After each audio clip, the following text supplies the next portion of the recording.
buat kelas-kelasan lah, dia jadi punya jasa dukun saham dan lain-lain.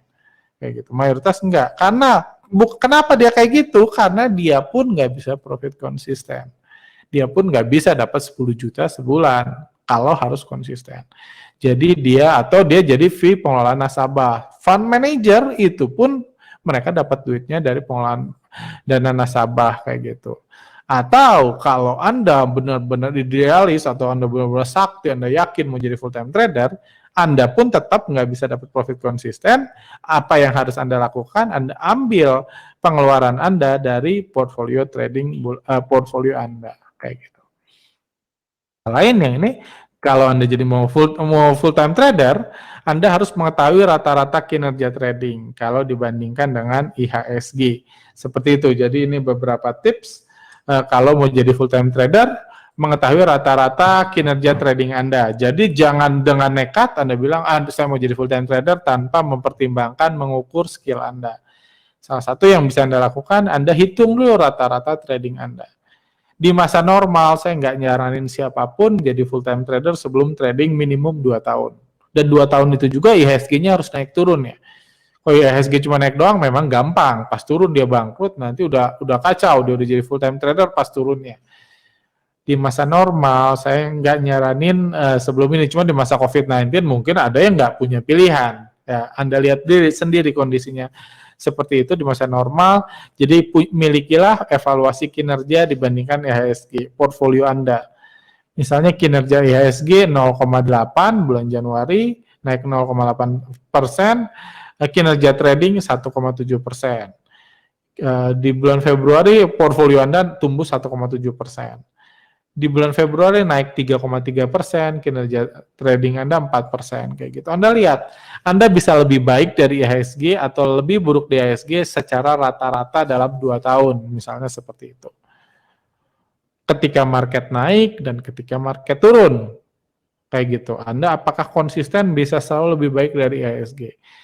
Kalau Anda lihat mayoritas Anda lebih baik dari IHSG, terlepas dari IHSG naik atau IHSG turun, berarti Anda trader yang cukup baik. Kayak gitu. Misalnya ini dia 21 kali lebih baik, 9 kali di bawah IHSG. Kinerjanya hampir 2 kali lipat dari IHSG. Seperti itu. Itu hal yang harus Anda ukur kalau mau jadi full time trader. Miliki data transaksi Anda. Kalau Anda baru transaksi 6 bulan, ya coba lihat.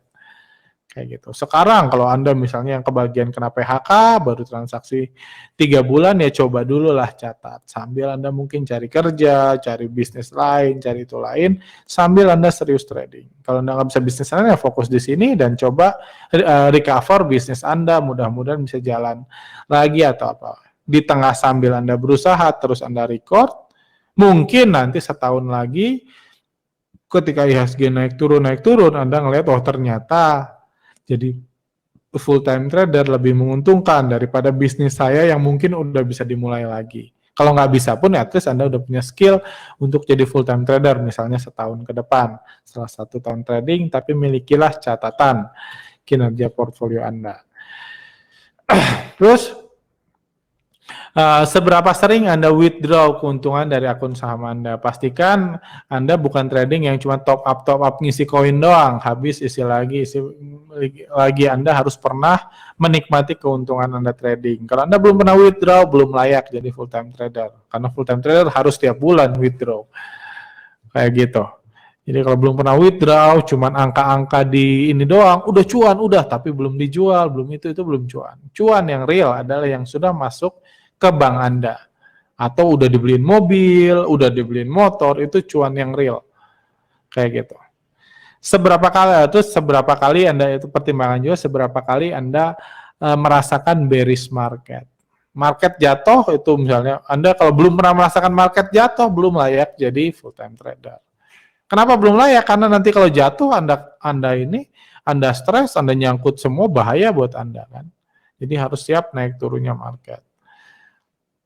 Terus hal lain yang perlu dipertimbangkan adalah berapa banyak waktu yang Anda butuhkan buat trading. Kalau saya pribadi, saya sendiri kalau misalnya ini saya memutuskan, atau karena satu dan lain-lain saya memutuskan, saya nggak creative trader saya tutup. Creative trader saya tutup, saya nggak buat website, nggak buat artikel, nggak buat layanan, nggak buat training dan lain-lain. Kayak gitu. Saya full trading.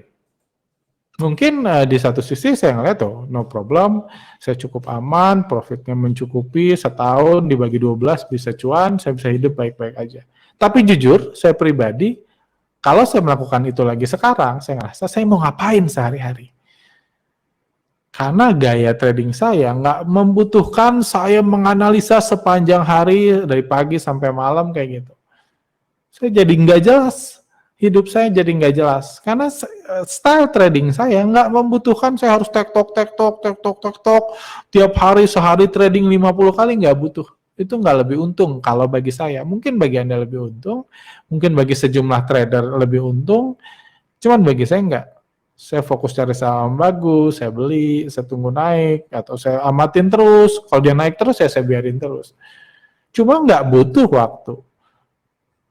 2 jam sehari aja udah banyak bagi saya. Bayangin kalau jadi full time trader, saya cuma pakai 2 jam sehari.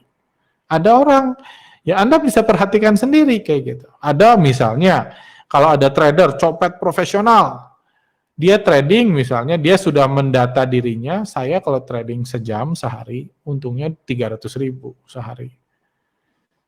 Kalau trading untungnya 200.000, kalau trading 2 jam 400.000. Makanya saya pengen jadi full time trader, biar trading 5 jam sehari, biar untungnya 1 juta sehari, 20 juta sebulan, misalnya kayak gitu. Kalau memang Anda menemukan kerajinan Anda trading, kecepatan Anda mencet-mencet, jual beli itu berimpact lurus, berbanding lurus sama Anda jadi full time sama profit Anda, maka mungkin Anda bisa jadi full time trader. Kalau saya sadar enggak. Saya menghabiskan waktu untuk milih saham, nyari saham menarik, dan lain-lain, udah itu beli.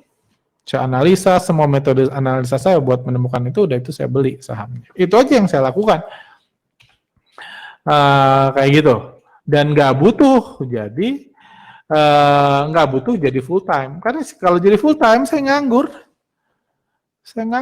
Bahkan pengalaman saya kalau jadi full time, saya maksain profit. Ada saham bagus, harus dijual dulu. Karena saya berharap yang ini lebih bagus.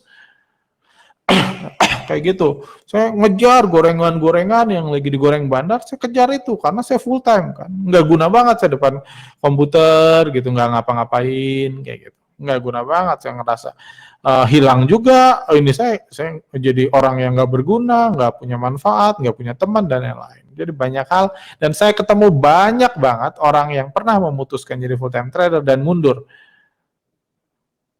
Mundur yang saya bilang bukan cari uang tambahan dari rekomendasi berbayar, premium, bukan itu. Simply dia mundur, masuk lagi ke dunia berkarir. Saya ngobrol, saya tanya, kenapa mundur? Bukan karena nggak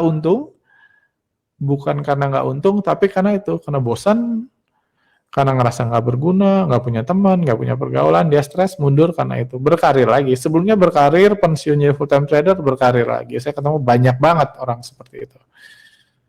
Dan apakah profitnya berturun setelah berkarir lagi? Enggak juga. Dia menyesuaikan. Jadi tugas kita bagi yang punya bisnis, punya ini, adalah menyesuaikan ketersediaan waktu kita dengan gaya trading kita. Itu sebabnya nggak ada satu metode yang sukses buat semua orang, apapun metodenya. Karena gaya trading orang, ketersediaan waktu orang, karakter orang itu beda-beda.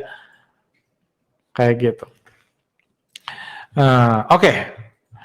Hal lain yang perlu dipertimbangkan adalah perbandingan portfolio misalnya dengan penghasilan bulanan Anda sebelum menjadi full time trader. Karena ada orang yang sukses karena dia trading dengan modal kecil. Atau bahkan demo, itu jebakan-jebakan investasi, suruh demo dulu. Karena demo nggak ada beban mental. Kalau modal terlalu kecil, bisa membuat trading terasa mudah. Karena nggak banyak tekanan, happy-happy aja. Saya waktu mahasiswa, modal 10 juta itu udah kayak seluruh hidup saya. Hari ini, puji Tuhan, saya cut loss 10 juta juga, nggak harus modal 10 juta, hilang 1 juta, hilang 10 juta, mungkin saya udah kayak manusia gagal gitu, udah depresi saya kalau waktu mahasiswa. Puji Tuhan sekarang kalau saya harus rugi 10 juta dalam sehari, saya harus cut loss, ya masih bisa damai-damai aja. masih bisa senyum, masih bisa ini kayak gitu. Seperti itu. Jadi artinya apa? Yang penting bukan 10 jutanya, tapi seberapa banyak modal trading dibanding ini saya, dibanding aset saya atau ini. Jadi kayak gitu. Kalau modal terlalu kecil jadi gampang. Sekarang kalau saya modal 10 juta happy-happy aja. Cut loss bebas, profit bebas, dibeliin gorengan, dibeliin ini. Karena saya nggak punya pressure untuk menyelamatkan 10 juta itu. Kayak gitu. Jadi kalau modal terlalu besar, itu modal terlalu kecil, jadi Anda nggak serius trading. Masalahnya orang, modal kecil nggak apa-apa. Cuma karena modal kecil untung, biasanya masukin modal jadi terlalu besar. Dia kira sama gampangnya, beda banget. Beda banget ininya. Kalau Anda semakin besar persentase dari modal Anda, umumnya semakin merugikan, semakin berat tradingnya. Kayak gitu. Modal terlalu besar bisa membahayakan kondisi keuangan secara keseluruhan atau memberikan tekanan yang terlalu besar dalam trading. Kalau modalnya terlalu besar. Jadi tentunya rasio modal dan penghasilan itu akan berbanding lurus sama tingkat kesulitan trading. Kalau rasio modal dan penghasilannya tinggi, tradingnya pun akan semakin sulit. Misalnya trader 1 modal trading 20 juta, penghasilan bulanan 10 juta. Rasionya 2 kali dibanding trader 2 modal trading 50 juta, penghasilan bulanan 100 juta. Modalnya banyakkan trader A. Tapi jauh lebih susah jadi trader 2 lebih banyak modalnya, tapi jauh lebih susah jadi trader 1. Pembelajaran lebih maksimal didapat oleh trader 1 karena dia harus menghadapi secara emosional, mental, naik turunnya harga dan lain-lain. Dan seorang trader, full time trader yang fokus cari uang di trader, masalah utamanya biasa sisi psikologis. Dan hal lain yang perlu dipertimbangkan kalau Anda mau jadi full time trader atau mengarah ke situ, apakah Anda siap menghadapi pressure tambahan yang dimiliki full time trader, kayak gitu. Dan tentunya ya pressure-nya tadi nggak ada income konsisten dan lain-lain. Apa yang ingin Anda lakukan dengan waktu tambahan yang Anda miliki sebagai trader setelah menjadi full time trader? Itu pertanyaan lain. Apakah mau trading lebih sering? Apakah mau analisa lebih mendalam atau mau dana orang lain? Menurut saya yang paling wajar kalau Anda mau mengelola dana orang lain. Itu pun harus coba satu dulu. Karena pengalaman saya mengelola dana orang lain itu lebih susah bagi saya. Saya ketemu orang yang lebih gampang begitu. Oh, gue mah santai kalau yang hilang uang orang. Ada orang kayak gitu. Itu beda ya. Saya nggak menyalahkan siapapun gitu. Untung kalau jadi ngilangin uang orang santai, jadi pressure-nya nggak terlalu besar, saya bilang. Cuma kalau saya yang ngilangin uang orang, lebih stres saya daripada hilang uang sendiri. Kayak gitu. Ngilanginnya lebih stres, dapatnya lebih nggak happy kan daripada dapat sendiri. Jadi ngelola uang orang bagi saya lebih sulit. Jadi kalau Anda mau jadi full time trader dengan tujuan mengelola uang orang lain, coba dulu lihat Anda tipe yang seperti apa. Karena kalau saya tipe orang yang lebih sulit mengelola uang orang. Kalau rugi saya lebih stres ngilangin uang orang. Kalau untung nggak lebih happy daripada dapat uang sendiri. Karena gua kan paling dapat 20% dari profit itu. 10%, nggak happy-nya lebih sedikit, pressure-nya lebih besar. Jadi lebih susah bagi saya. Ada orang ya gue sih nggak peduli uang orang hilang, gue nggak akan ditagih ini, kayak gitu. Ada yang lebih santai. Kalau lebih santai lebih baik. Kalau mau mengelola dana orang lain, seperti itu. Jadi itu pertimbangan-pertimbangan yang bisa saya share untuk bagi Anda yang mungkin dalam kondisi saat ini atau punya mimpi jadi full time trader, silahkan. Seperti itu. Oke, ini terus profit planning, financial planningnya gimana kayak gitu. Jadi ini yang bisa saya share, ada modal trading menghasilkan profit trading. Profit tradingnya tentunya harus dibagi. Ada yang jadi bisa dinikmati jadi modal cadangan dan modal tambahan. Sederhananya kayak gini. Apa itu modal trading? Sejumlah uang yang dialokasikan untuk trading sehari-hari dan akan dijadikan toko yang memenuhi kebutuhan sehari-hari Anda. Jadi modal trading itu, misalnya Anda modal trading Anda 100 juta, ya toko Anda itu. Anda makan dari toko itu. Toko itu, tapi fungsi toko itu bukan buat makan. Buat meningkatkan modal Anda, meningkatkan aset Anda, supaya Anda bisa terus makan dari toko itu. Seperti itu. Profit trading adalah keuntungan yang sudah direalisasikan dari kegiatan trading